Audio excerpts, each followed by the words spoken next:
If the birth control pill isn't feeling like the right fit anymore, you've got options.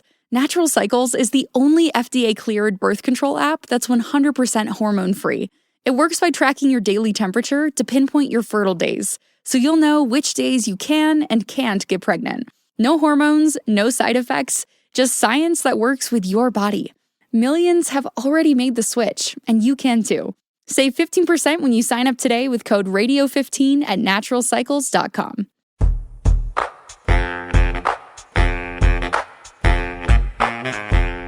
If we were a sports team, we would have to get one of those very specially designed patches in honor of our anniversary, because this is episode number 5 of the Minor League Baseball podcast. MILB.com is a show before the show. My name is Tyler Vaughn.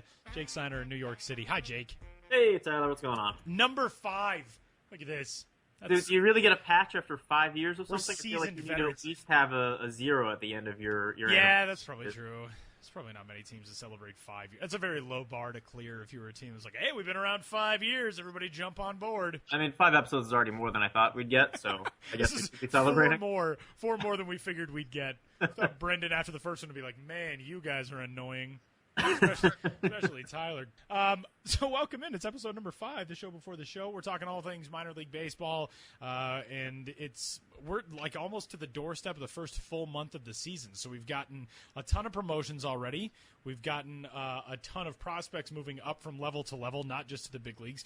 We've already found, the weird and wild stuff that has gone on in minor league baseball. I saw a game the other day, I believe, in the Southern League, in which a team had 19 hits and all of them were singles. So we've got crooked numbers columns coming up soon from Benjamin Hill and Ashley Marshall. It's already that fun time of year. Yeah. It's who was it had that 19-hit game? I'm forgetting now. I sent the email to Ben the other day, and I totally forgot already, so I'm very well prepared to already talk about my one filing. I get so excited when I get to file things for crooked numbers columns. I'm like, yes, I found something that seems clever, and it's kind of a rarity for me. What's going on at the MILB offices, Jake Steiner? Not so much. We got a pretty quiet day here. Not a whole lot going on for day game actions. I'm getting caught up on getting ready to run the stock watch feature for this week on, I guess we can just roll right into 3 strikes for strike number 1. Fire away.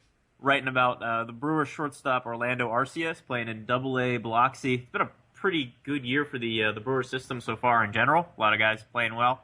Arcia probably tops that list. He just got edged out by Dan Vogelback, I know, for the Southern League Player of the Week this past week. He's got through 18 games with Biloxi. He's hitting .386 with a 1,000 OPS.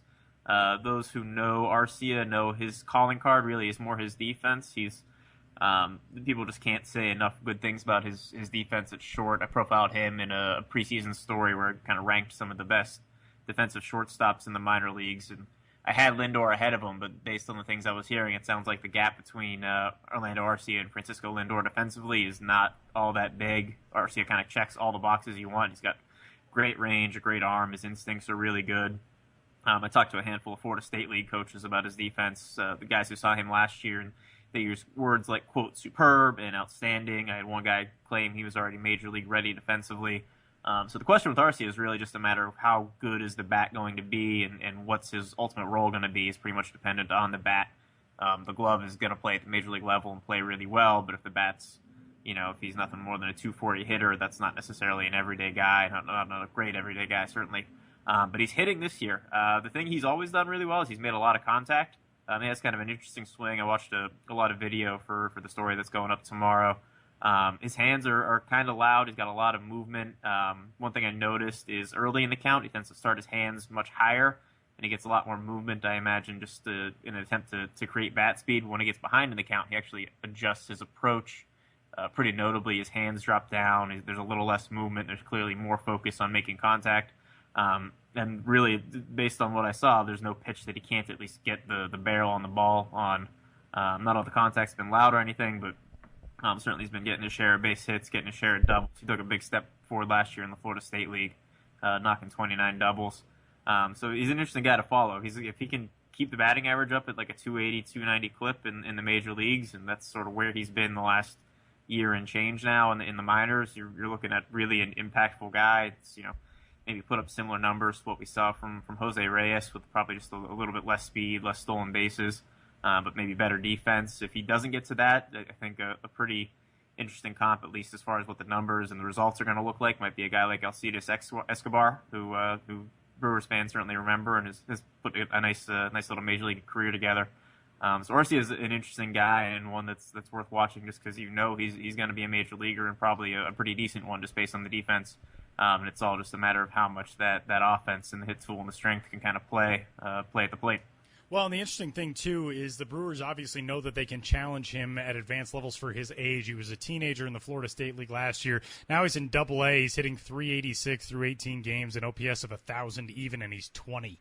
So that, to me, suggests the thing that an organization thinks about a prospect, you can tell about how ready they are to challenge him at advanced levels, and that's really impressive. Yeah, when I talked to Joe Eieralt, the manager of the Brevard County team, one of the things he actually said was, quote, he's one of those guys, if something crazy happens, he can go to the big leagues and fill in right now. One of our sayings here is, does he pass the eye test when he gets called up? Does he do all the things you expect a major league guy to do, making plays? He's a guy who will pass the eye test over there in Major League Camp. He'll definitely impress some people this spring. That was me talking to Eieralt I think it was in February. So he's a guy who the makeup is absolutely there. They absolutely believe that he can handle whatever challenge they're going to throw at him, that he's not just going to be a good defender at short, but a real leader at short, something he's already doing. He's just 20 and in Double-A. Definitely a bright future for Arcia and sort of the kind of things that you look for when you look for guys who might discover talents that they haven't necessarily shown in the minor leagues. That work ethic and that makeup is something that can allow him to do that. So I think definitely a guy to be buying into, just if you're a Brewers fan, to be excited about, and if you're a fantasy owner too. I think the speed and the base running is going to make him an interesting follow too. And that leads us into strike two, which is Noah Syndergaard, Mets prospect, Twitter troll, put down extraordinaire. Battler. Yes. There's no opponent he's not ready to take on at this point. But on the field, had himself quite a day yesterday. I know, Tyler, you said you tuned in and got to watch some of the game on MILB TV.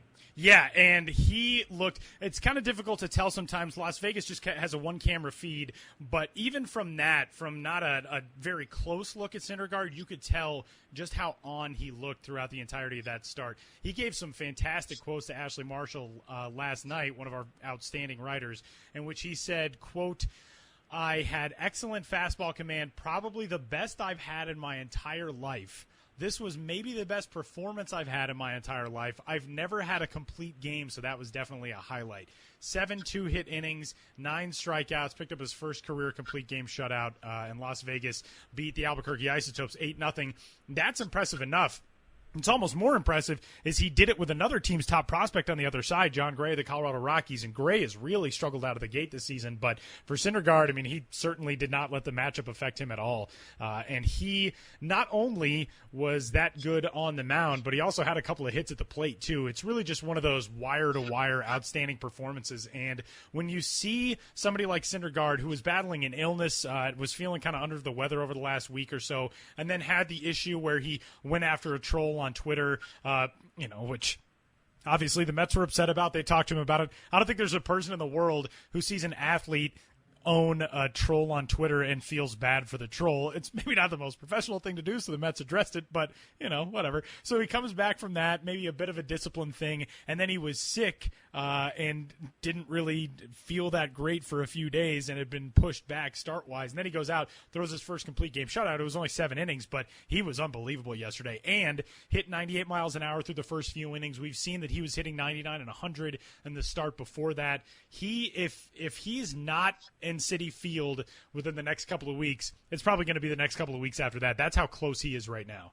Yeah, I know it's been a work in progress for him at AAA, and the numbers last year, the ERA wasn't pretty, but I know the underlying numbers, the strikeouts and the walks were a little more encouraging, and pitching in Las Vegas is a tough task for any pitcher. One thing I do know he was working on last year, when I talked to Kevin Pilecki about this late in the season last year, Pilecki, the catcher, just got called up from AAA to the majors, was they wanted to work with Syndergaard on his pace and sort of keeping a quicker delivery to the plate and hoping that would improve his command a little bit. Certainly sounds like, he mentioned to Ashley Marshall that he was fine-tuning his mechanics. I imagine that was probably a little bit of a part of that, was the pacing of that mechanics and getting to the plate a little bit quicker. I think in doing that, that might be helping his command, and certainly if his command has taken a step forward from where it was last year with the stuff he has. There's no reason that somebody like Dylan G should be pitching in the rotation in New York ahead of him.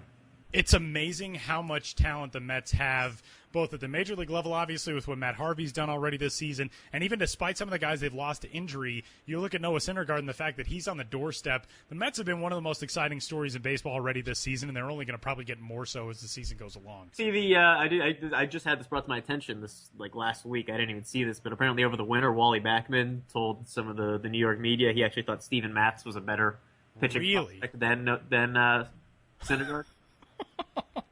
Which I see the argument. I could see how you could see stuff from the left side and think, I'll still take Syndergaard for track record, but that's sort of absurd that the Mets could just have a guy not come out of nowhere, but certainly not somebody they invested first round money in recently. I think Matz was he 2011 or 2010 draft pick or something. It's been a little while since he's been in the system. Have a guy like that just pop up, and Jake DeGrom, kind of a similar story, right?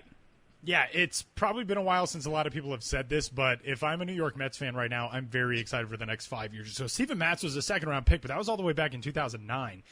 He was out of high school, but he has really, really come on. And he's a New York native, which is kind of cool. He's from East Setauket, New York, so that's always a good story when you can get a local kid who makes the climb. And speaking of somewhat local kids, I guess, who have made the climb, a Western kid, maybe he's not local to where he's playing right now, but Texas Rangers prospect Joey Gallo, the guy of power upon power upon power, is finally back and has gotten his season started for the Double-A Frisco Rough Riders. And Gallo, who had surgery to actually remove a bone in his left heel, he had a problem in his foot that was causing him some pain and discomfort. Doctor said, we can either kind of move it around or we can remove it. He had the bone removed. Since then, you kind of wonder, well, how is a guy like that going to jump back in? He's only played 3 games. Hasn't homered yet, which seems like a rarity for Joey Gallo, but a 364 average, a 417 on base percentage, a 636 slugging percentage through his first 11 ABs. He's struck out 3 times. He's walked once, so a strikeout per game, but he took a free pass already. He's also stolen a base. He's doubled once. He's tripled once out of his 4 hits, and he's driven home 2 runs. Joey Gallo is probably going to make the climb to AAA Round Rock for a substantial part of this season. But if I'm a Rangers fan, I'm very encouraged by the fact that coming back from this injury, from this surgery, it doesn't seem like it's affecting him right out of the gate, which is something that I would worry about if I was observing that, especially for a guy who generates the kind of power that he does from the lower half of his body. Yeah, the stolen base is a good sign. I think that's certainly if you're going to pull any one of those stats and think speed demon Joey Gallo. Yeah, seven stolen bases last year, 15 the year before. He's not bad. Not a clogger. He's been efficient too. He's 29 for 33 for his career in stolen base attempts, which is that's pretty good. That's pretty impressive, especially for a guy who's 6'5" and 220 or whatever Joey Gallo is. Picking his spots well. But yeah, we'll be interested to see just how he's moving at third base, and if third base is definitely going to be a spot he can stick long term. I think a lot of his future movements might be tied to things happening with the major league team. I also think it's going to be tied just to proving that he can make a little more contact. I think there was such a big buzz about the way that he dominated at Myrtle Beach last year, really cutting down on the strikeouts and almost as many walks as strikeouts. But after the promotion to Double-A Frisco, he really kind of reverted back to the Gallo that we saw in the lower minors, where everybody saw the prodigious power, but you kind of have questions about how much he's going to be able to utilize that. Certainly the strikeouts didn't stop him from slugging like crazy at Frisco. He still had 21 home runs last year in 68 games. But that's really going to be the determinant between, is he a guy who has this one crazy tool and gets to the majors because of that tool, but it's just kind of a guy who's there and is notable for that, or is he going to be a guy that really makes an impact, is really going to be that's tied to that hit tool if he can sharpen up on the strikeouts. He's already got 3 in 3 games, so looking more or less like the same old Joey Gallo so far. Not that he can pull a whole lot from 3 games worth of info, but interested to see how, he made such a dramatic improvement jumping from A-ball to Class A last year. If he can make those same kind of strides this year at Double-A, just cutting down on the strikeouts, that's a scary player if that does happen. One of the things his dad told me in the interview that I did for the story on him and Chris Bryant is that Joey has the ability, the mental makeup, and the physical ability to put in the work to tackle any issue, strikeouts included. He said a lot of people are worried about these strikeouts. I know my son. I know that he has the ability to work on that and improve it. And, I mean, it showed last year in the first half of last season, still a pretty decent amount of strikeouts. He struck out 64 times in 58 games with Myrtle Beach. Then the numbers really jumped when he went to the Texas League, 115 strikeouts in 68 games. But that's obviously been a point of emphasis for him. And like I said, if I'm a Rangers fan, I'm pretty excited about the fact that he's been really showing so far that he's not suffering any ill effects from that surgery. So that's where we stand with some of the other top prospects who have been coming back in or have already been making some pretty big impacts to start this 2015 season. And coming up next, we're going to have a chat with a guy who has seen a lot of those prospects come through his system, through his organization, and through his specific club. The Double-A hitting coach of the Tennessee Smokies in the Chicago Cubs organization, Desi Wilson, joins us.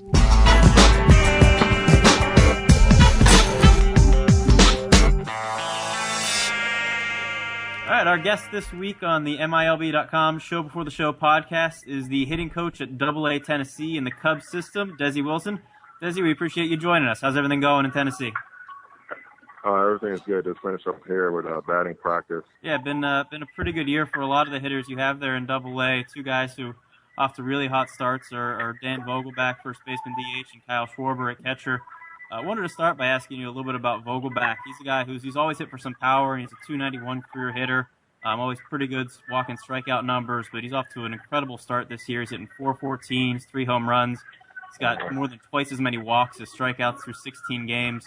I just wanted to ask generally what you think he's doing well, what's leading to all these really good results for him, if there's anything in particular you think he's improved just in the early going this year. I think with Vogie, we talked in spring training, and he was talking to me about how he got off to a slow start the past couple of years, and he said, he's going to take what the pitcher gives him, and that's taking his pitch the other way, making sure he takes his walks, and the first, say, 10, 15 games of the season, he's been following his protocol from spring training. The kid has an idea what he wants to do at the plate. He has a great routine. He goes about his business the right way. He studies the pitchers. He does his homework. So it's no surprise to me that Vogelbach is off to a hot start.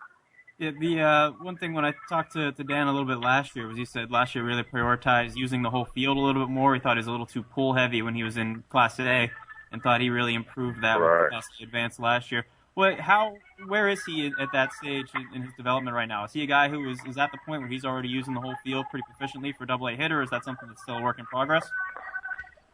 No, he's using the whole field right now. He hit a home run. He got the night to straightaway center, and he hit a couple of doubles to the opposite field. I would say the majority of his hits this season has been to center field, left center so far, and he's pulled maybe a handful of pitches, maybe 4 or 5 pitches, 2 for home runs and a couple for doubles, but for the most part, the majority of his hits have been to the big part of the field. Desi, let's talk a little bit about another big power prospect that is coming in the organization just last year. Kyle Schwarber provides really a dynamic bat from the catching position, and I think a lot of people were kind of surprised at just how well he took off last year with the way that he broke into pro ball. But what does he do that makes him so successful? We saw what he did in college with Indiana last year and the preceding few years, but his approach seems to be really advanced. What makes him such a pure hitter? Well, he's a great hitter. He has an eye for the strike zone. He'll take his walks. He doesn't try to do too much. Sometimes he'll get too big and he'll make the adjustment that next pitch. And we'll sit and talk about his at bats the next day, and he'll make the adjustment the next game. I mean, Kyle was an advanced hitter because I think he goes about the right way, just like Vogelbach. Those two guys are similar to me. They'll take their walks, and at the same time, if a pitcher makes a mistake, they capitalize it. They don't foul that pitch off. They put it in play, they drive it, and they drive it. Oh, in the count, or late in the count. for the matter. With him at the plate, I mean, so many people talked about him and how his bat was going to carry him and kind of questioned, I think, what he would be like defensively as a catcher. But how much has it impressed you to know that he's able to work on improving as a professional catcher but still be able to hit that successfully? Because a lot of guys can't handle that, especially working defensively. Sometimes you get a little bit too caught up in that and you fall off with the bat. But how impressive has that been? Kyle's been doing it. I mean, him and Cuz and during the off season and in spring training, and like he's been getting all this defensive work, and it hasn't bothered him one bit. Which it's rare because as catchers, with all the defensive work, usually their legs go and then their swing go, and then they start to struggle as hitters. But Kyle is mentally tough and strong, and so I really think that's not going to be the issue with him catching this year because the kid can hit, and his defense has improved tremendously from the videos I've seen last year when he was catching in Indiana. Thanks to Cuz as well, our catching coordinator, and Borzello during spring training. They work with them just about every day and nearly work for hours. So all that stuff is paying off. I imagine for a guy who not only he's making his first look at Double-A at higher level pitching, but he's transitioning to catching full time for the first time really in his career. Just not even the physical, but the mental grind of trying to improve on so many things right at the same time. What's just even from like a time management standpoint and everything? How do you go about helping a guy who's in that kind of position? What is it about Kyle that's allowed him to just handle the mental side of that so well this quickly? Well, I think coming from his program, his parents, it comes from his mom and dad, and I think the school he went to. He's a strong kid mentally, and he wants it. He wants to be a catcher. That's the thing, and that doesn't surprise me. The kid is a workhorse. He's there early at the ballpark, working on his craft every day. So I think Kyle is going to be one of those guys behind the plate as long as he keeps on developing and catching. Good things are going to turn out because Kyle wants to catch, and he's going to prove his critics wrong. Desi, you've had so much talent come through that system over the last couple of seasons, and of course we've seen two guys now graduate to the big leagues in Chris Bryant and Addison Russell. And I want to ask you about Chris Bryant because we've heard so much about his swing and the way he was taught growing up and kind of this Ted Williams approach of swinging hard and putting the ball in the air. Is it different for you to coach a guy who's been brought up with a different school of thought than so much of the modern school of what's taught to kids of, hitting the top of the ball and hitting it on the ground? Was that a challenge at all for you to kind of work with a guy who's developed differently? No, it's not a challenge. I think it wasn't hard at all. That's for me. I just stood back and just trying to help him out with his approach. You're not going to, just a couple of things I told Chris last year is just about, making sure he doesn't lean over being so tall, 6'5". But his swing plays at any level in this game. The thing is, you just don't want to change anything. Just more than anything, he just changes his approach because his swing, it is what it is. As a hitting coach, you got to be willing to work with different types of swings, and for me, it wasn't difficult at all. Yeah, you mentioned the approach with him. I had an interesting conversation with the Cubs farm director, Jaron Madison, in the offseason, and he talked a little bit about how he thought Bryant was actually maybe a little bit too passive early on with Double-A last year, and that was something that he thought improved as the year went on. I just wanted to ask, just as sort of the boots on the ground for the Cubs there, kind of what you saw with his approach, what it was that did improve, if anything. Obviously, the numbers were really good all year, but what did change with his plate approach? With runners in scoring position, he tend to, swing early in the count on off-speed pitching and get himself out early in the count. And so we just sat and talked and watched video and tell him about how, just be a little more selective when you get runners in scoring position, because players tend to, want to get that guy in from third base. And that's where I try to tell him you have a base open and, maybe he wants to pitch around you. And so you want to be selective and make sure you're swinging at your pitch, regardless a guy on, someone in scoring position. So we worked on that in the early work, hitting off the machine, sliders and stuff. And so you saw the progress he's made from the beginning of the season until the time he got promoted to Iowa. and he just took off from there.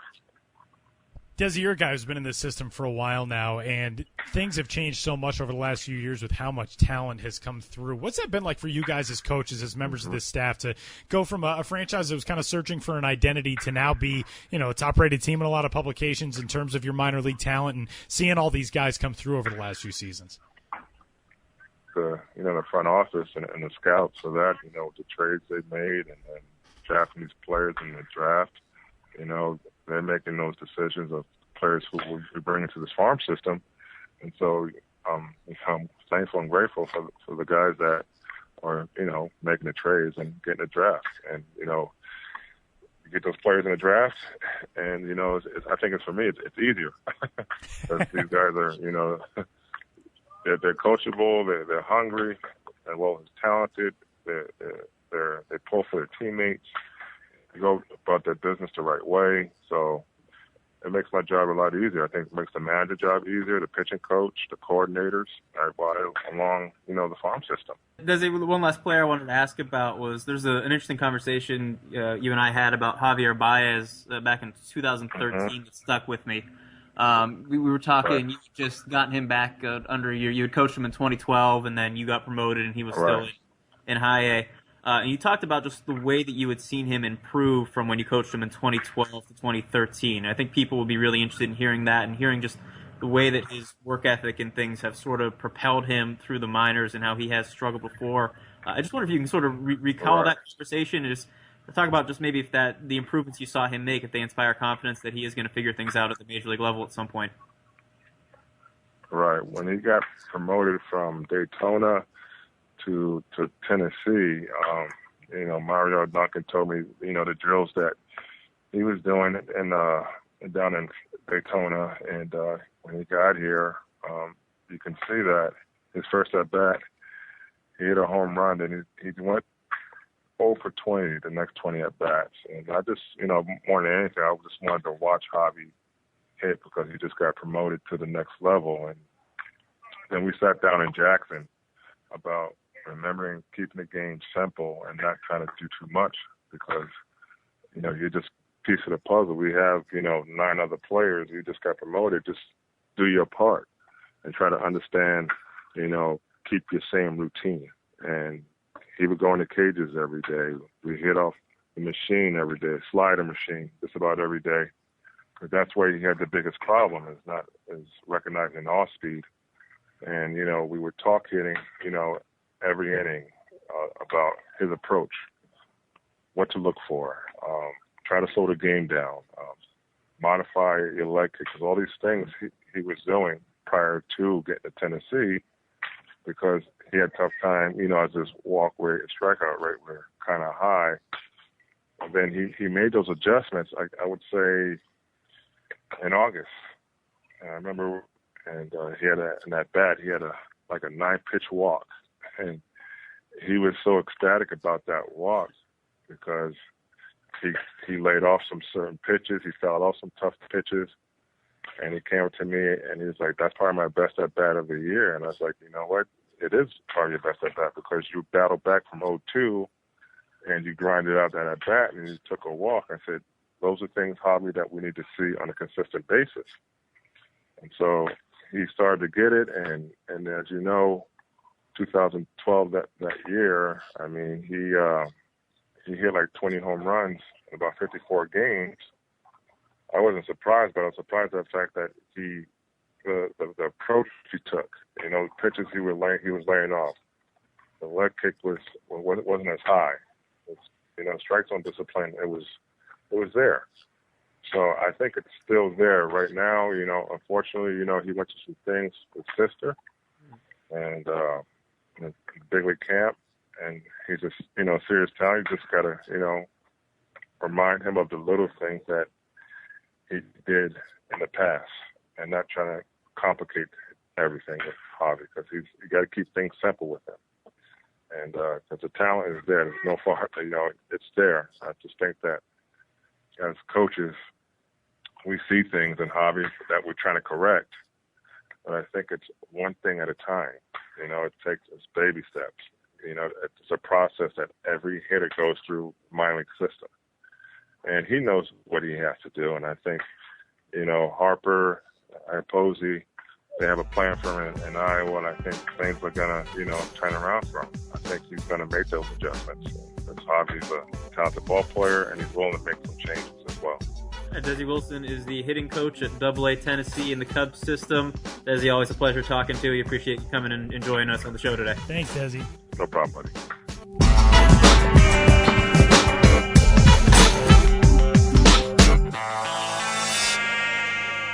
Big thanks to Desi Wilson of the Tennessee Smokies for joining us as they get set for a home game coming up tonight in the Southern League. There's been so much talent that has gone through Tennessee over the last couple of years, and there's only going to be more coming up very soon.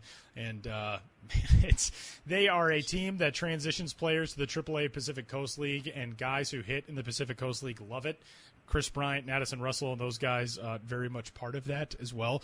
But one of the things that has come about in the Pacific Coast League is an idea to try to temper offense. And our good friend Ashley Marshall wrote a story about this for MILB.com back on the 16th.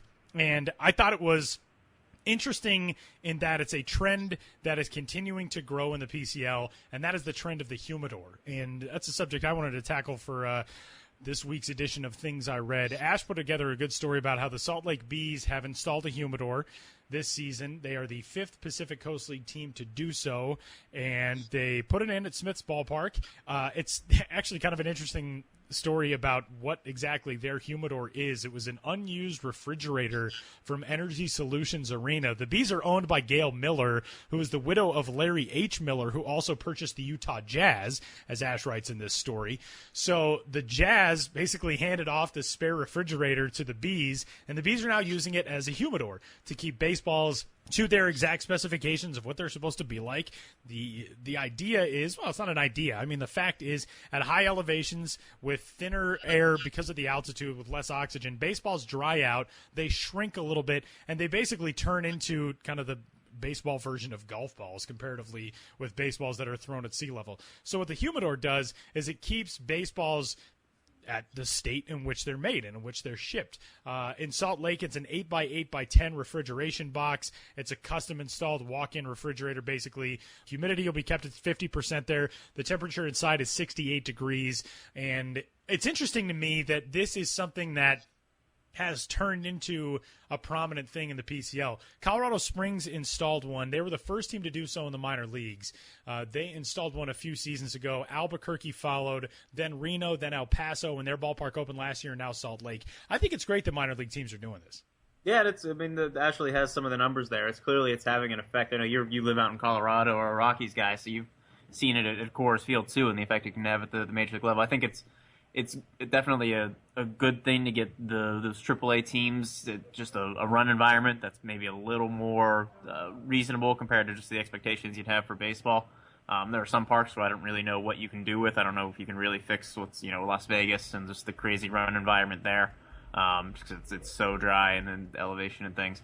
Yeah, definitely think it's an interesting. I didn't realize it was so simple to build a humidor, just to take a fridge and sort of carve it out into what you want it to be. Was kind of my biggest takeaway from the story. Yeah, that part I thought was really interesting because it's not really something that you would think you could just grab a leftover fridge from the Jazz and throw it in somewhere and turn it into a humidor. But those ballparks, Colorado Springs is the highest elevation professional stadium, I believe, in the country. It's 6,010 feet above sea level. Then it's Albuquerque, which is just a few hours drive south of Colorado Springs at 5,312 feet. Reno at 5,505 feet. Salt Lake is at 4,226 feet, and El Paso checks in 5th on that list at 3,740. So it's definitely an issue that I think because of the success that we saw with when it was implemented in Colorado Springs, now it's started to spread. And I like that minor league teams are fine with looking at that and saying, all right, maybe this is a thing that we can apply here to try to improve our situation and really just to give our pitchers a chance. I mean, that's what I think what it comes down to for a lot of these teams. You send guys to AAA, and it's like they're playing a 90s video game with the way balls get hit out of the yard there. Yeah, definitely in favor of it. I'm sure that'll help shorten the games there, too, is not having some 10-8 slugfest. Good point. So let's talk a little bit about another topic that's come up a lot in baseball in recent weeks, and that is maybe due to some unfortunate circumstances, but it's due a lot to the fact that I think it's a conversation that has simmered under the surface for a while now, and that's the discussion of the designated hitter in the National League.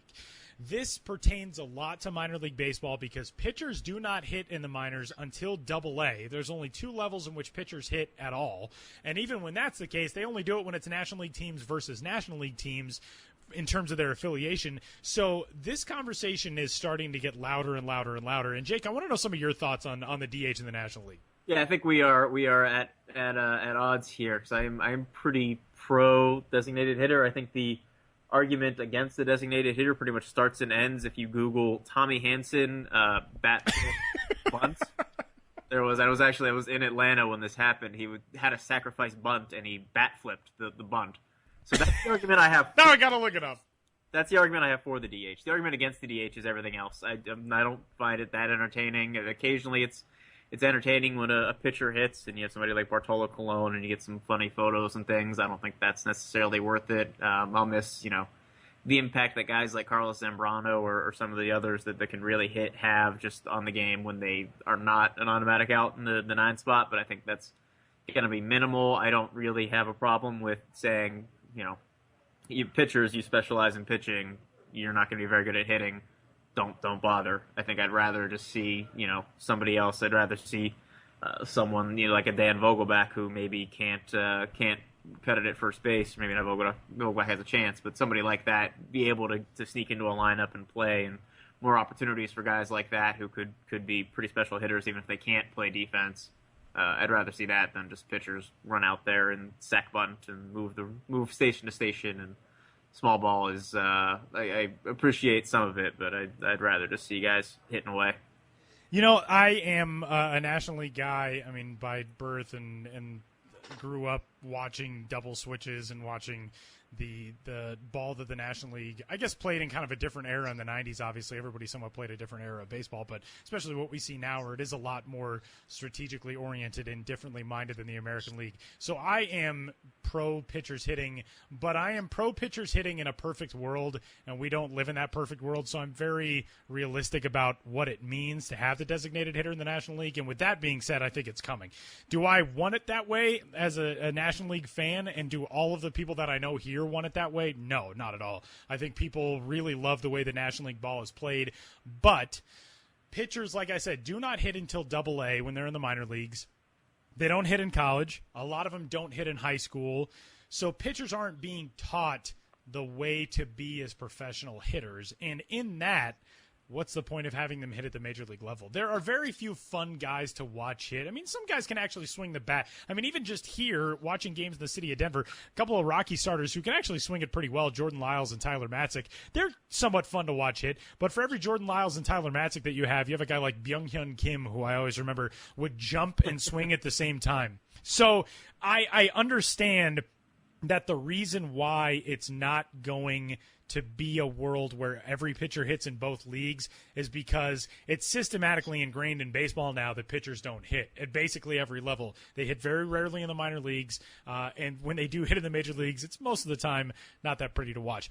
I think more so even than that is the fact that the DH position prolongs careers. I mean, look at a guy like Edgar Martinez. Edgar Martinez played a very substantial portion as one of the premier hitters in the game of baseball when he only had to be a hitter. And there's nothing wrong with that. If that position can prolong careers, it can make guys a lot more money. The union loves it. If the union loves a designated hitter, they don't want to give up those high-paying jobs. It's never going to go away. And if Rob Manfred is committed to having unified rules across the board in each league, then the DH is going to come to the National League. It's not going to go the other way. So do I like it? No. But am I pragmatic about it? Yeah. Plus, if you're somebody who lives here and you look at a team like the Rockies, don't put Willeen Rosario out there defensively. Just let him hit. Why not?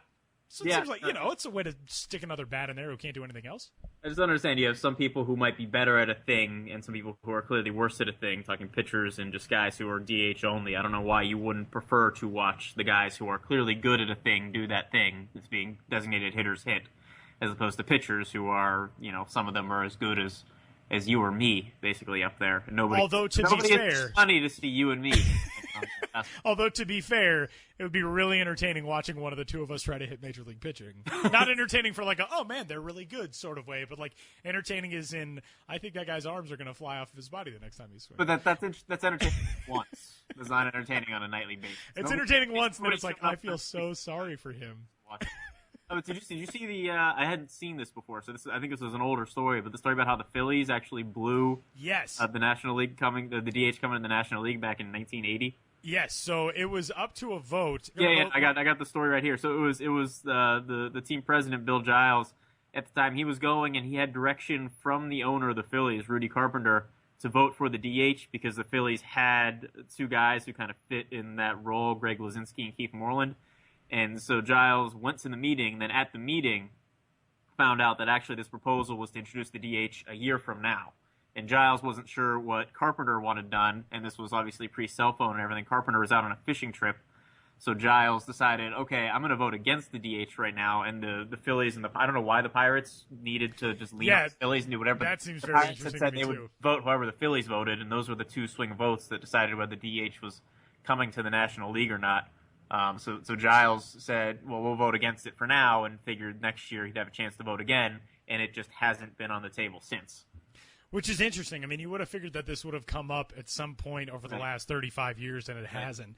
But that's one of those weird little footnotes in baseball that's the reason why. I mean, you look at the universal rules in every other sport. Like I think we said a couple episodes ago, it's not like in football, an extra point is worth 2 points in the AFC and it's worth 1 point in the NFC or something like that. So it's kind of strange that you have a sport that has two leagues playing under the same rule book, except for that. Yeah, the only thing I always did was, as long as we keep them in separate leagues, I actually always wanted to do it the opposite way as far as which park has which. So when a National League team is hosting an AL team, I'd like to see the DH there, just so fans get a chance to see something different. I'm not sure other fans would really enjoy that, but that was always something I kind of wanted to see with interleague play. That is a pretty cool idea. Yeah. I just remember the World Series here in 2007, and the big debate was where are David Ortiz and Manny Ramirez going to play in the field simultaneously. And everybody thought that was the big key to the Rockies getting back into that series, and that did not work out so well, as you would imagine. I would say, who wants to watch a baseball game where Manny Ramirez or David Ortiz have to sit on the bench? See, I think it's so entertaining when Manny's playing in the field. Well, okay, but not creating the best product possible. That's true. All right. We're in agreement on that. I think, if pitchers were hitting all the way through, we see these guys are athletes. They've been athletes their entire life, and the vast majority of them have the skill set to do it at the major league level. They just haven't done it for so long. I think that's why they're mostly terrible. But I understand. It's probably coming. Way to ruin an era of baseball fans, American League people. You like only cheese on your pizza. I was going to say, your opinion is totally invalid at this point. Benjamin Hill is a man with opinions who are not invalid. You like that segue? That is a good segue. He'll appreciate that. Benjamin Hill is going to join us to talk a little minor league promotions coming up next.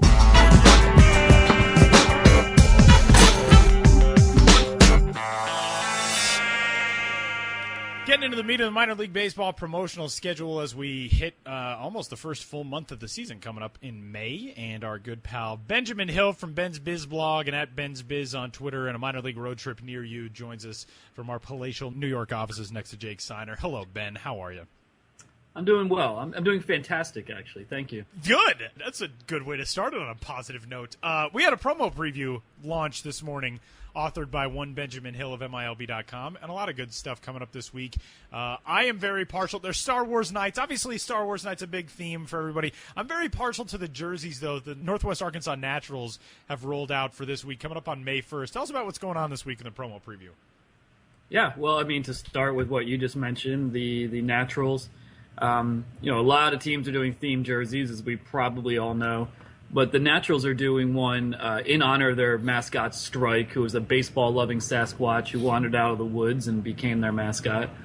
And the theme jersey they're doing on his birthday, and I don't really know how you determine the birthday of a baseball-loving Sasquatch. I'm not really sure what's like DNA testing of some kind? Yeah, they probably went real deep to determine that it is, in fact, in early May. But they're doing this jersey that says NWA, standing not for the rap group, but for Northwest Arkansas. And you can see Strike's eyes through the NWA, like looking out at you, the fan, or whoever you may be looking at the jersey. And it's really distinct, and there's been so many theme jerseys, but not too many of them touch specifically on the mascot or are that well designed. So I definitely think that's one of many highlights. Yeah, we touched on the Star Wars thing, and there was one tidbit in here. You mentioned that Mississippi has a Star Wars night coming up, and this is the first time Mississippi is going to do a Star Wars night with the permission of Lucasfilms. Have teams done many Star Wars? Almost every team, it feels like, has done a Star Wars night or something similar at this point. Do teams usually get Lucasfilms permission, and what does that give them the right to do that they maybe have done without the Lucasfilm sort of sign-off, without George Lucas's beard and signature saying you can go ahead?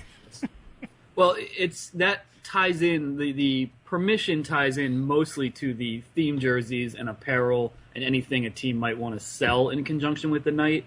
You could do a Star Wars night ostensibly, with no official approval if you were not making money off it selling product. But if you're going to be selling product, you need permission, and it's actually pretty simple. Lucasfilm, and I guess maybe now it's Disney, I'm not sure how it all worked out, but the arrangement that has been made is they want to see everything, they want to see all the theme jerseys, but they grant permission very easily with the caveat, which I don't think I've ever said that word out loud. Nicely done. That all that the jerseys have to go to charity. So that's why, not just with the Star Wars nights, but in general, so many of the theme jersey nights are auctioned off to benefit a charity. Obviously, that's minor league teams like to do things with charity anyway, but that way they can benefit by using an established brand or icons and get permission for it, and it's kind of a win-win situation. And that brand, gets even more exposure, and the charity benefits, and it's win-win. So to get that permission from Lucasfilms or whoever it may be, you basically have to say, here's where the money's going, and prove that it's not going into their own pockets. There's a lot else going on this week. Cinco de Mayo night for the Bowling Green Hot Rods. Pensacola Blue Wahoos will pay tribute to the 90s kid for some 1990s promotions. But a lot of those things, Star Wars night, all that kind of stuff, that's like a timeless MILB promotion. But there are also some things that we've seen, especially over the last 5 years or so. Teams jump on board now in this instant Twitter age that we live in with maybe controversies or things that pop up in popular culture instantly. Something will happen, and a team will announce a promotion that night or the next day, and we've seen a lot of that in recent years. I remember a couple of years ago, the Lake Elsinore Storm did a thing about Charlie Sheen, where they did Cinco de Mayo, where they had fake tiger blood cocktails and whatever. Remember when we were all obsessed with Charlie Sheen for 6 minutes? But those teams announce these things, and sometimes they'll do it over the off season, and they get a little, I don't want to say stale, but by the time the actual promotion comes around during the season, you almost forget that the controversy which spawned the idea even happened. Ben had a really great story from the 16th of April of this year when the Brevard County Manatees jumped onto a controversy, a budding issue in the mainstream media. And Ben, tell us a little bit about that story and what has come out of it. Well, this was when I was on my road trip in Florida last week, 2 weeks ago. And the day I visited the Brevard County Manatees, they just happened to announce a promo tied into the Britt McHenry scandal, which is already a little bit in the past, but it blew up when it happened, when she was caught for those who don't remember, she was caught on, ESPN sideline reporter caught on surveillance tape berating a parking lot attendant. Not a good look, shall we say, but continue. Yeah, so that it was, everyone's talking about it because it did open up a lot of points to ponder about bullying and class entitlement, and also legitimately being angry at a towing company, and all these different things. So the Manatees said, hey, let's have some fun with this. And because McHenry went to a nearby high school, she went to Satellite High School, which I don't know Florida geography, but I guess that's very close to Brevard County and where the Manatees play. They said, hey, she's local, maybe she'll be home, just kind of hanging out during her week-long suspension. Let's invite her to the ballpark, especially let's invite her to Education Day, when a whole bunch of kids are in attendance for a day game, and let's have her give a speech saying what she's learned and on the importance of anti-bullying. And tied in with that, they said she can be the field side reporter for the week that she's suspended. And, of course, they never heard anything from McHenry, but being there the next day after they announced it, it was surreal because they had Little League night. The Manatees staff is running around just doing typical game day stuff. But in the meantime, especially Kyle Smith, the general manager, who was kind of my point of contact that evening, he's ducking out to quiet areas to answer calls from all over national media, including TMZ picked up the story of all places. And it's very strange when you have a Florida State League team, lucky to draw maybe 2,000 on a good night on a weekday, becoming a point of national interest for something so silly, a promotion like that. But it really does work as a way for teams to get in the public eye, whether or not they sell tickets. And this is certainly a debate in the industry, is very much open to debate. But I think teams just like hearing their names said all across the country, because it's tough when you're a minor league team to get that kind of publicity. Yeah, no, we see this with, Britt McHenry happened 2 weeks ago or something, and the season was already started, so they were able to jump on that pretty much right away. But we've seen teams jumping on things that happen in the off season and planning it for long in the future, maybe after some of these events have fallen out of the news cycle. I know that happened with the Deflategate. You said there was a team that has a Deflategate thing. How does that work whenever a team decides they want to hop on a story from not in the baseball season and then bring it back? How well does that usually go over, and what's the process like for that? Yeah, it is funny. The promotion Jake just mentioned was Myrtle Beach Pelicans, who jumped on the Patriots Deflategate scandal in January and said, okay, we're going to tie it into our prostate cancer awareness night, balls, and I guess that's not well, we won't get into anatomy right now, but they tied in that irreverent way, they tied it into a good cause and announced all sorts of really creative things, including 11 out of each 12 fans at the gates getting a properly inflated ball, and 1 out of every 12 would not be properly inflated. And, the press release was like 800 words long. They came up with a lot of great stuff. But the awkward element of that is you announce that in January, it goes viral. It's ha ha ha, look at what this team's doing. And then in April, you have to kind of remind people this is what we're doing. And I think teams are willing to make that risk. And honestly, I don't think they're going to get that many complaints either if they don't really blow it out as much as the press release might have promised. I'm not saying that was the case with the Pelicans, because I'm not really sure exactly what they did. But I'm definitely aware of some cases where teams are like, we're going to do this and this and this. And then when it gets to the day in question, it might not really happen like that. But the fact of the matter is they got their name out there. It is interesting how, sometimes you get to the promo and you do kind of have to remind people what happened. We have such a short attention span as a society. I know Akron recently did a thing about Brian Williams. I would imagine the vast majority of people have forgot, oh yeah, Brian Williams got suspended for telling maybe fabricated stories about things. So that's kind of tough. One thing, though, that doesn't need any explanation. A lot of teams have jumped on board celebrating Cinco de Mayo. And I mentioned a few minutes ago, Bowling Green is going to do a Cinco de Mayo promo this week, which seems like it's got a lot of fun stuff. And it's kind of cool because teams have started to embrace that, and having so many Latin players and all that kind of stuff, it's interesting to see teams starting to, I guess, push out a little bit more of those types of themed nights. But tell us what's going on in Bowling Green for Cinco de Mayo.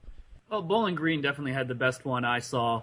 I think all Cinco de Mayo promotions, just tied in with how Americans celebrate it, is kind of cheesy, in terms of it's not really a deep dive into Mexican history. Right. It's kind of a good excuse to give a Hispanic, a Latin, Spanish flair to the ball game, and sell limeritas for $2 a piece. And sell limeritas for $2. One thing the Hot Rods are doing is that fans entering the stadium get to choose between a team logo sombrero or a T-shirt that says Los Hot Rods.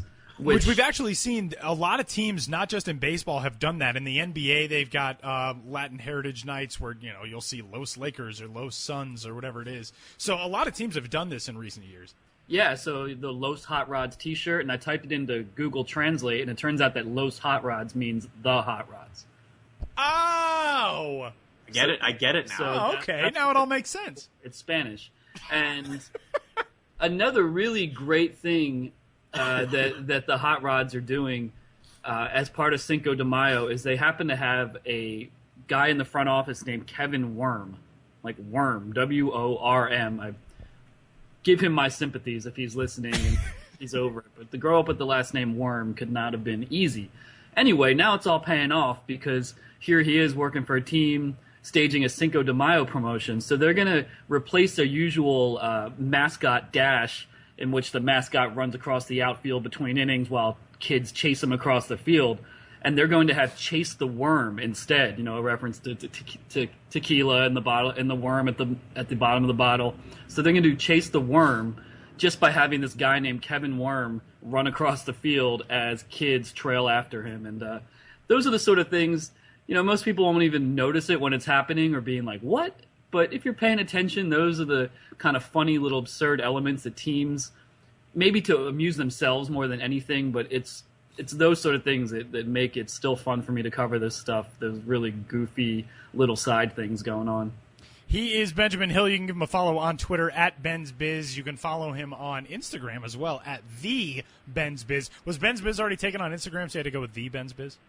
Yeah, exactly. Rip off. And Ben's Biz on Instagram has never posted anything, and What? his avatar is just a dollar bill. Dollar bills, y'all. Maybe they're trying to. He's trying to extort you. He posted a picture of money because he was like, "Pony up, Benjamin Hill." Yeah, well, if you're trying to make money by doing that, you're going to go after the niche minor league baseball rights first. Go give him a follow on Twitter. It is the Ben's Biz on Instagram, but I'm going to change it to Los Ben's Biz. Cinco de Mayo. Just for Cinco de Mayo, and then switch it back on the 6th of May. Ben, thanks, man. Hey, thank you.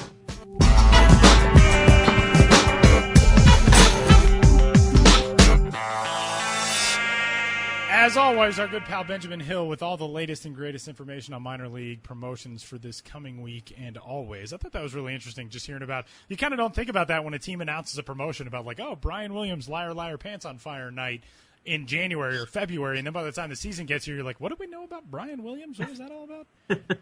I'm sure Brian Williams is thrilled to still lines over that. Brian Williams knows that he's still sticking in the consciousness of people because of minor league promotions. Yep. So big thanks, as always, to Ben. And we're going to wrap things up here on episode number 5 of MILB.com's The Show Before the Show, the Minor League Baseball podcast. As always, you can subscribe, rate, and review on iTunes. Give us a subscription over there. Let us know what you think of the show. You can also get in touch with us, podcast at MILB.com. Jake's on Twitter at Jake_Signer, and I am on Twitter at Tyler Mon. And, of course, you can follow MILB at MILB as well. You can also follow us on Instagram and on Facebook and wherever else your social networking proclivities may lead you. And, we're finally, we're past the early season. Oh, well, this is fun. This is the way this team's starting. This is the way. Now we're getting down to the actual in-season bulk of the schedule, and this is such a fun time of year. Yeah, I don't think we can call it the dog days quite yet. Yeah, not quite yet. We're just now getting into like the first full groove, the first real grind. Shaking off the rust. We got the swings are finally coming together. This is the time of season when minor leaguers start using hashtags on Twitter like Rise and Grind, Grind Show, Can't Stop, Won't Stop, all those fun MILB cliches. I've never been more thankful I don't have to ride buses than when I'm manning the Mill Twitter account and we're following all the players talking about their 7-8 hour bus rides. It is something. Let me tell you how fun those minor league bus rides are. Especially the ones. There's some good stuff on Minor League and Twitter this week. Go check it out on the Mill Perspective blog because there are some really good. There's a bus fire, a bus driver who got injured and they had to replace him with a different bus driver. Yeah, there's some really good bus stories. Dubon down in Greenville. Yeah, took a selfie in front of a burning bus. That's fun. That's always fun. I've been on one of those buses that broke down in the middle of rural Virginia at 4 a.m. Oh, it's an experience, let me tell you. Jake, enjoy the week. Enjoy the weekend, man. Yeah, you too, Tyler. Take care. We will talk to you guys for episode number 6 next week. Thanks for tuning in, and we'll talk to you then.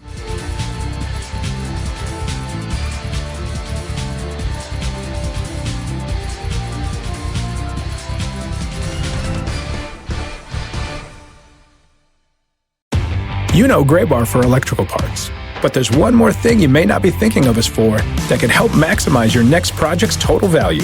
Our pre-project planning services are designed to help you win the bid, save on labor costs, and keep your installers productive across your entire build. The sooner you call us, the better. Because when we're there from the beginning, we can anticipate your needs and help you solve problems before they become problems. Yep, Gray Bar does that.